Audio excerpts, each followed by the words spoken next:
எனக்கு ஒரு டவுட் என்ன அப்படின்னா, பௌர்ணமி யோகம் இருந்தா மட்டும்தான் அரசியல்ல ஜெயிக்க முடியுமா? ஏன் ஒரு தேய்பிறையில பிறந்தவங்களால அரசியல சோபிக்க இல்ல, நான் முடியாதா? சொல்றேன் உங்களுக்கு. ஆ, சூரியன் பலமா இருக்கணும், ம், புரியுதுங்களா? குரு பலமா இருக்கணும், சனி பலமா இருக்கணும். ராஜ கிரகங்கள் 3 கிரகங்களும் பலமாக இருந்தால் மட்டும்தான் அரசியலுக்குள்ள ஜெயிக்க முடியும். ம். ஒரு கிரகத்தை வச்சு சொல்வதல்ல, இல்ல பௌர்ணமி யோகத்தை மட்டும் சொல்வதல்ல. பௌர்ணமி யோகத்தின் பொதுவான பலன் வளர்ச்சி. நீ பிறந்த குடும்பத்தை விட நீ நல்ல வளர்ச்சியா போக, அதுதான் உன்னுடைய தலையெழுத்து. ம், ம், இன்னொரு தோஷங்களும் இருக்குல்ல. ம், பிரம்மகத்திய தோஷம் இருக்கு, குரு சனி பார்வை. பிரம்மகத்திய தோஷமும் இருக்கு.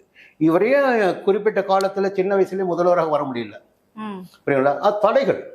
இப்ப பாத்தீங்கன்னா அவங்க மனைவி இருக்காங்க பாருங்க, ஒவ்வொரு ஆலயமா போயிட்டு இவருக்காக நிறைய பிரார்த்தனை பண்ணிட்டு சமாளிச்சுட்டு வராங்க. ஒரு பக்கம் பாத்தீங்கன்னா நாத்திகம் பேசலாம், மறுபக்கம் ஆத்திகம் கை கொடுக்குது உங்களுக்கு, புரியுதுங்களா? கோவிலாக போயிட்டு வரது காரணமே இந்த ஜாதகத்தில் இருக்கின்ற தடைகளை உடைப்பதற்காக எடுத்துக்கொள்கின்ற முயற்சி. எல்லாவற்றுக்கும் மேல பாத்தீங்கன்னா செவ்வாய் இவருக்கு பகை.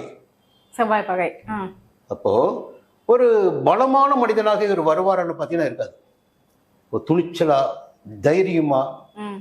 அதெல்லாம் இருக்காது. ஒரு நார்மல் ஒரு வளைந்து கொடுக்கும் தன்மை இருக்கும். இருக்கும். என்ன காரணம்னா செவ்வாய் பகையா இருக்கிறதால தான் உடன் பிறந்த சகோதரர்கள் கூட இவரோட ஒற்றுமையா இருக்க முடியல, ம், புரியுங்களா? இது எல்லாமே பார்க்கணும், கணக்கு பார்க்கணும். அதெல்லாம் விட்டுவிடும், புரியுங்களா? இந்த காலகட்டத்தில் பார்த்தீங்கன்னா பொதுவாக சூரியன் புதன் சேர்க்கை இருக்கு, சந்திரன் சூரியன் பார்த்துக்கிறாங்க, ம். பௌர்ணமி யோகம் இருக்கு. இப்போது நடப்பது பார்த்தீங்கன்னா அஷ்டம சனி, ஜென்ம கேது ம். நடப்பது, சனி திசை, சனி புத்தி, புரியுங்களா? சனி உச்சமாக தான் இருக்கிற ஆரம்பத்தில் ஒரு பெரிய பாதிப்புகள் என்பது இவருக்கு இப்பொழுது கிடையாது. எந்த பாதிப்பும், ம். புரியுங்களா? இவரோட லக்னம் என்ன சார்? லக்ன விருட்ச இலக்கணம். விருச்சிக லக்னம். ம். நம்ம கோச்சார பலன்களை பார்க்கும் போது லக்கணத்தை பார்க்க மாட்டோம், ஓகே. ஆ. புரியுங்களா? நீங்க எதுக்காக வரீங்க தெரியுது எனக்கு, ஆமா. புரியுங்களா? அது பார்க்க மாட்டோம். ம், ம், ம். சொல்லு.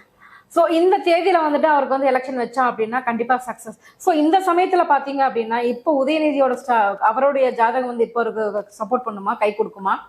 5ஆம் இடம் தான் கை கொடுத்தாகும் இவருக்கு. அவருக்கு 5ஆம் இடம் புத்திரஸ்தானம். புத்திரஸ்தானத்தை குரு பார்க்கிறாரு, பூர்வ புண்ணியஸ்தானத்தை குரு பார்க்கிறாரு. இந்த தேர்தலிலும் கை கொடுக்கின்ற ஜாதகமாக உதயநிதி ஸ்டாலின் ஜாதகம் தான் இவருக்கு இருக்க போகுது. அவர் என்ன ராசி சார்? அவர் ரிஷபராசி. ரிஷப ராசி. சரி, ஓகே. 11 சனி அவருக்கு, புரியுதுங்களா? இப்போ ரிஷபத்துக்கு 3 குரு, 2 குரு, புரியுங்களா? அப்படி பார்த்தா அவருக்கு யோகம். 8 போய் குரு பாக்குறாரு, 8ஆம் இடத்தை, 10ஆம் இடத்தை குரு பாக்குறாரு. அது வேண்டாம், தனி போவோம், புரியுங்களா? அவருடைய ஜாதகப்படி இவருக்கு இந்த தேர்தலில் ஒரு யோகம் இருக்கு.